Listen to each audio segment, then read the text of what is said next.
SuperCoach never fails to keep us on our toes. We're coming off a weekend where championship favourites, the Sydney Kings, well, they gave us equal parts heroes and heartbreak. Montrezl Harrell, he continues to be a talking point of the league. And there's a certain breaker who's been traded in quicker than Jonah Antonio's shot release. I'm Kelsey Brown. Hello and welcome to the panel, your official NBL SuperCoach show. I'm joined by the experts of this caper, thankfully. JC, James Clements, basketball expert, SuperCoach wizard. JC, how you going? I'm doing great, Kels. I'll tell you that much. But I'll tell you what, my team is more cooked than one of my old man's snags. Like, you put him in front of a barbecue, it's just going to be black as guts. It's horrible. But I did avoid one of the biggest pitfalls this week, which we'll obviously get to. We will, and I think I'm going to move straight to that, welcoming our second expert, Michael Randall, News Corp basketball writer, and I think a victim to Jalen Adams' sore back this week. Michael, how are you going? Well, I did not avoid the pitfall that got a lot of people, and I actually traded Will Hickey out, brought Jalen Adams in, and put the captain on him. So big trouble there. Yeah, he was in 10% of teams across the weekend. Do you want to talk to us a little bit about the injury reporting of the NBL and something that potentially you have a gripe with? Yeah, well, I don't necessarily have a gripe with it, but I think most super coaches would, because the NBL obviously requires teams to have their injuries reported 24 hours before a game, or 5 p.m. Melbourne time the day before a game. So it leaves a lot of super coaches and a lot of fans wondering, you know, when am I going to find out if my guy's playing? When am I going to find out if he's out? How do I do my trades? All those sorts of things. And it changes lots of things, you know. So if Jalen Adams is out this week, and I think they play Friday night, so you're not going to find out till Thursday at 5 p.m. And if you're not hot on the phone, it's like, well, game started that night, so you might miss out on guys that you might have wanted to trade him for. So, I mean, you know, you go to the AFL and you see that on a Monday, there's a whole injury list on the AFL website that says who's in, who's out, expected time of, you know, that they're going to be out for. And I know there's not as many injuries in basketball, but now that we're starting to get into the super coach and things like that, I think, you know, maybe that we just need to have a little bit more emphasis on it. And also it makes my job easy because I'm not having to try and ring every single club and, you know, try and get people to talk to me about guys that are hurt and whether they're playing or not. So, there you go. Well, this is it. That's why Mick's one of the great Twitter followers, because I just literally base all my super coaching off what he's tweeting. So do I. It's some of my favourite content. It is. So, and I think like the Jalen Adams pitfall was absolutely brutal this week, right, Mick? Like, you've got this entire setup where it's like, all right, cool. People are trading him in. They're putting the captain on him. And it literally could not have gone worse, unless maybe you'd captain Milton Doyle or something with the zero. But I mean, this is the sort of the juggling act that we have with the NBL and with SuperCoach. Like we saw it last week again with Taron Armstrong, right? It's like the simple idea of like, ooh, I wouldn't mind trading him in. We're talking cans doubles, let's go. And he's a no-show. And it's like, it gets really, really tough, but that's why you've got to stay on top of all this stuff. You do have to stay on top of it. And one of the things that I love to stay on top of is the hot list. I currently have 3 players in my team on this hot list, so I'm very proud of this one this week. Sam Wardenberg, for me, is a first in the hot list, an exciting one. He scored 68 this weekend, huge one for him. But it's Montrezl Harrell that I want to talk about. He was in my team. He was the captain, thanks to your advice last week, JC. How have you seen him this week in the hot list? I was just watching this, like, every time he's like grabbing a rebound and dunking on a dude, I'm like, yes, come on, let's do this, more of this, come on, Trez, come on. It wasn't quite as much as it could have been, but it's nice to see that he at least rewarded super coaches last week to a degree where you're like, all right, cool, he's done his job. Like, that's kind of it, because now the Sixers go on this run of single game weeks that you can happily, like, he's got a pretty low break even still this week, so you can keep him if you want that one week, which I'll probably do. But you can sort of now look at him and go, right, what are we going to do in terms of his role, Mick, which is going to be the big problem. Next, Isaac Humphries. You got Jarrell Martin possibly coming back. You've written the story about, you know, maybe they can play all 3 together. How do you reckon that impacts Montrez's actual sort of super coach output? I actually don't think it impacts Montrezl at all for 2 reasons. Number one, that Jarrell is going to take some time to get back to form, and even when he does get back to form, I think I don't think they're going to start them all together. There might be times when they play them together, because everything I'm hearing out of Adelaide is that the way that Martin is shooting the 3 is just incredible. So he's a big guy that's going to be able to stretch the floor. So it means they can have 3 shooters on there with Isaac and Montrez inside. But what I think is going to happen is Montrez is going to say, I'll come off the bench. And it means he comes off the bench, still plays his 25 to 30, probably ends games. and he's going to be feasting on second units rather than playing against, the number one centre on teams. So he might actually produce more coming off the bench than starting. Well, if you were a victim to the Jalen Adams back, I was a victim of the not list as well, the not hot list. Milton Doyle, for me, I accidentally had him starting on my starting five, and he scored a 0 this week. So Mick, tell me about Milton Doyle and why he was maybe not a performer that we wanted to keep this week. I mean, it's just a mare, isn't it? I mean, I think everyone's prone to it. I think Bryce had a 5-point game a few weeks ago, so. Look, it's going to happen to even the best players in the league. But look, I think his break even's quite high. I think it's 80 or something like that. It's through the roof. But I don't know if I'd bring him in. But if I've got him, I don't know if I'm trading him either because he's on the double. So yeah, he's going to bounce back hard. You've got to ride with Milton Doyle. You have to ride with Milton Doyle. I think so. Yeah. Okay. Well, I need to reverse some trades that I've already done. I've bought in PJC for Milton Doyle, so I might go and chase. No, I'm kidding. I won't change that. Shout out to, this is also another one of my favourite segments. It's the teams and the super coaches that did well this week. We had a 3-way tie this week for best ons. We had Positive Peach for Brendan at 432, Lilydale Ballers for Break again 432, and Jullick, I don't even know if I'm saying that properly, but Julian 432. Lower scoring round. 432. I'm like, man, how did they? Again, this is the Simpsons meme. It's like, that's a really cool score. Why doesn't mine look like that? Yeah. What are we doing? I'm only about 150 more than me. Yeah, it's like, I think when you look at these sorts of teams as well, like the difference that they made, it's like if you have Cooks as captain, like that makes a big difference. Stuff like this. If you nail your captain pick, like that's obviously going to be the thing that can catapult you above other people, especially when you have a week when Jalen Adams is giving you 12 points and a lot of people have the C on him. It's also having like a really strong bench. Like I think having Lupepe on the bench and like just banking those scores, even though it's a half, like it still makes a really, really big difference. And so I think if you look at the bench players, Mick, like you sort of break these down and go, what are you looking for in a Supercoach bench player? Are you looking for opportunity? You're looking for just minutes and just volume? What do you reckon? Yeah, it's definitely like role. So, we look at a guy like Tyler Robertson, right? He's not in the rotation. He doesn't play in the first 2 games of the season. And then Gorge is like, I don't like what I'm seeing when Adams is off the floor. And he's like, let's give Robertson a go. And like Robertson is by no means a traditional point guard playmaker, but he's very intelligent, knows how to find guys, and he's just looked really good, and they've been better now that he's sort of taken more minutes coming off the bench to Adams. So it's like, hey, maybe he does have that, 15 to 20 as a backup role behind Adams now. Well, if you're a smart super coach, you're obviously looking at your bench, but you're also looking ahead to see the teams that are playing doubles. New Zealand Breakers are heading into 3 double weekends coming up. And like I said, if you're a smart super coach, you're bringing those people in. So our most traded in and out this week, we've got Parker Jackson Cartwright, Sam Menemga and Matt Mooney coming in for some teams from the New Zealand Breakers. It makes sense. Like, they're playing 11 doubles in 14 weeks, Mick. Like, this is the point where it's the often repeated joke this week, like, happy PJC week to all who celebrate, because we can finally bring in Parker Jackson Cartwright. And, he's got an average of 50. Like, this is why you bring the dude in. You've got to have him. And I think there's a very, very simple explanation for this. You can literally just if you can get him in this week, you can just probably set and forget. 100%. For almost the rest of the season. And like that's how much, and we talk about this time and time again on this show about like planning and strategy and stuff like this.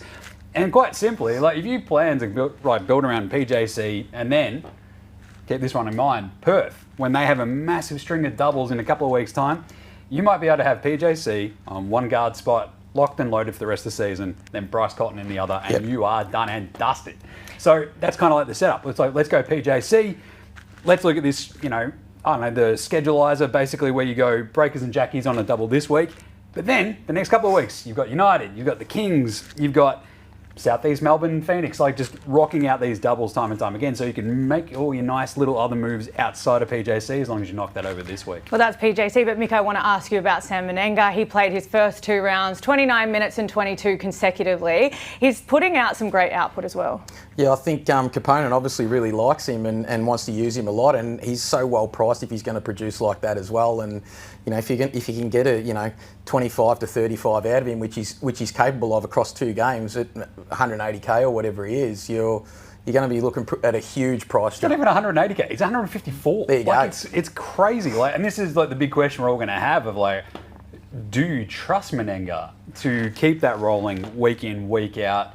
Like, we've got the Breakers dealing with like a couple of injuries, Mick, stuff like that. So the role appears to be there, right? It's a question that I've got about the Breakers as well, and I look at it from two lenses. I look at Jonah Bolden and go, geez, your game is so made for SuperCoach. You know, shoots the 3-ball, rebounds, block shots, like he rebounds really well. Like, he does all the things that give you points in SuperCoach, but he just hasn't shown us that he can play 25 to 30 consistently. So it's really going to be intriguing how the breakdown of that, you know, at the 5 goes over there. And also, I think there's going to be a time, maybe, you know, in a few weeks in SuperCoach where teams might have 4 or 5 breakers in their team because of that interesting schedule that they've got. It's so jam-packed. You're going to definitely have PJC. Then you're going to be looking at guys like Mooney. You're going to be looking at Menenga. You're going to be looking at Pino if he comes back. Bolden. You know, does Mojave King have a hot streak? You know, there's going to be guys that people are going to go, oh, I've got to have him, he's cheap, or I've got to have him, he's performing. So it could be really interesting for New Zealand. All right, just bang on. Menenga, do you trust him or not? What do you reckon? If I trade him in this week, for the next 3 weeks, do you trust him? I'm going to say I trust him because he's going to make money no matter what. And Bolden's coming off a leg injury, so if he does end up eating into his minutes, it's not going to happen straight away. I love it. Now I can put it all on Mick. That's good. All my fault. JC, you're asking the hard-hitting questions. So I want to ask, because I am the rookie here, and I want to know what you guys are thinking. So who do you have this week? Who's in your team? Who's on your bench? Talk to me. If we're talking, and this is the big thing, cash generation strategy, like, that's what it's all about for me. Still, to the point where I just needed to get some of my 6s up to a point where I could go to PJC. That's what I've done. So I'm still riding with Jack White. He's still on my team because we have a run of United back-to-backs doubles, which is awesome. You had him from the start? Had him from the start. Me Jack too. White is not moved. He's not moved off my team. It's fantastic. Set and forget Jack. Like, United have a game this week, then they have 3 straight back like doubles, right? So that's awesome. That's rolled gold for Jack White. I still have Space Cam Oliver in the other spot there as well next to him. Now with the Kings, they have doubles obviously in 3 of the next 4, I think, as well. So we're feeling pretty good about that. No, 2 doubles in the next 3 rounds. That's how it works. So I can still just hold on to him, I think. My big question is, I have a lot of 6s, and that was my point to get to where I was last week, where I have Kendrick Davis, I have DJ, and I have Trez in my starting lineup. So my big question this week is, I move on from both Davis and DJ in the backcourt, or Davis and Trez. Trez's break-even is only 28. Yeah. I feel okay about him still probably getting to that, so my lean is probably go DJ and Kendrick Davis out, probably for PJC, and amazingly, because I banked a little cash last week, maybe to Chris Goulding with some more doubles the next couple of weeks, or we go right down to Tyler Robertson. So I've got a couple of fun options. I've got a bit of bench cover as well with Casey Prather, that is my favourite cash cow from the get-go. Between he and Kelly Lou Pepe, I'm just like, this is great. I love my bench apart from Ben Henschel. You're killing me. Rocco, you're breaking my heart, Rocco. But, so I'm sort of set up to go, cool, bang, bang in the guard spots if I want. But the question is going to be, do I trust the Tyler Robertson spot? Or do I just put my faith in Chris Goulding to step up, and if I want to go straight for points and then roll that for the next couple of weeks with United on doubles? What's DJ's break even? DJ's got a pretty high break even this week as well, because he didn't quite hit it. He's already losing money, so I think that's the point where I think it's over 40. So how much do I really trust him to do that? He could explode against Tassie. He could go absolutely bang, but the thing is, I just trust Trez's floor to hit that break even. So, what about you, Mick? What's your team looking? Yours feels a bit more simple with the two guards. You can just go the 2 guards out, bring the 2 in. I reckon I've been sort of trading out, trading in, trying to decide what to do, and I'm sort of more stacked in my front court. I've got obviously Jack White from the start, like you have. And I've got Wardenberg, I've got Space Cam as well as you have, and I've got Harrell as well. And obviously Lepepe and Olbrich on the bench, and obviously made a mistake with Olbrich last week when I was trying to decide, do I trade Olbrich or Hickey, and I went Hickey for Adams, and it kind of fell apart from there. But so I've got some decisions to make. In the guards, well, Adams I was like, I'm trading him, and now he's playing, so, well, I'm told he's playing anyway, so I'm like, do I keep him, and do I try and trade Davis to PJC? I think everyone's going to get PJC, right? And then what do we do with Henschel? Again, I've got him as well, and it's like, I can remember last year he had 20 points in the second game against South East Melbourne. It was like everyone's like, yes, cash cow of the year, and then we saw nothing of him, and it's been a little bit similar, unfortunately. Not only that, he had an awesome blitz last year, went into the season, it's like, this is the cash cow to break all cash cows. He's done the exact same this year, and John Riley's like, that's enough of that. Yeah. That's enough of that. Look at this, it's Elijah Pepper. And like, come on, man. Meanwhile, Christian Doolittle's smashing it as well. But Christian Doolittle's so good. anyway, what about your team, Kels? Well, my team, there's still a work in progress. I think I'm going to have to use some of the reverse trades. I've done everything I possibly can to put PJC in, but I think I've got rid of a few too many Melbourne United players because of that. But yeah, I basically come to this show, listen to what you guys say, and then maneuver my team around that. But I want to give you guys a reminder. I don't think you guys need it, but head to the NBL app across the weekend. You can see all of the live SuperCoach scores, supercoach.com.au for everything SuperCoach that you need. It is my Bible at the moment. But lastly, from you two, I want to know captain, vice captain from both of your teams. I think the captain for everybody this week will probably just go to PJC. Like Parker Jackson Cartwright, just like the sheer idea of him on that double with so few sort of options for the jack jumpers with the doubles. Like people still might have Magnate, but PJC is the obvious standout candidate, right? Because he's on the double, he could go absolutely bang. So I feel like that's the obvious candidate. The VC, like if you've got any other jackies, I think you're on top of that. Maybe Menenga if you bring him in as well.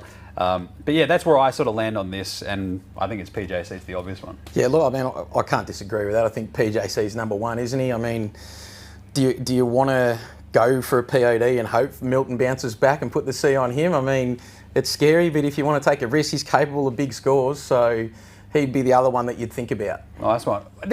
Before we sort of wrap up there, Mick, as well, like with the Southeast Melbourne Phoenix coaching change, like how do you feel about the future of their Supercoach viability? Like for Derek Walton Jr., for Matt, for Sobey, like what do you reckon? Well, Walton Jr. is one that I've actually toyed with being in this week because they have a couple of doubles coming up, and it's like, it's that sort of, prepare to get ahead so that next week it's like I've got one or two guys that are still going to be on doubles. So I think that he is pretty fantasy proof, right, or Supercoach proof, that he's going to go well because he's going to have the ball in his hands. He gets a lot of assists and he can score. So once it kind of clicks for him, I think he's only going to go up. I think Matt Hurt is absolutely Supercoach proof. I mean, I think I've had him captain on one of their doubles and he did really well. He's just going to score and rebound and he's going to get as many minutes as he can handle. I just don't know about Sobey. Like, what does it look like? Does he get a new coach and it rejuvenates him, or what's his role going to be? And how is it going to work with Walton Jr.? But I will say, if he keeps dropping in price, which I think he's got another high break even, he's going to be like a guy that everyone goes, whew, 1 week, if he's 150,000 and has a break even at 2, everyone's going to go, I think we need to jump on. Absolutely. Well, one of my best decisions that I've made all year was having Matt Hurt in from the get-go. I loved his prospects beginning at the start of the year, and he's been a stayer in my team. I want to thank you guys for joining us today. JC, thanks again. And Mick, thanks for joining us for the first time. Some incredible insights. That's a wrap for us here at The Panel, your official NBL Supercoach show. As I said, go to supercoach.com.au for any of your updates. And for those playing at home, all the best for your teams this week. And like they said on the SuperCoach NBL Instagram, happy PJC week for everyone playing.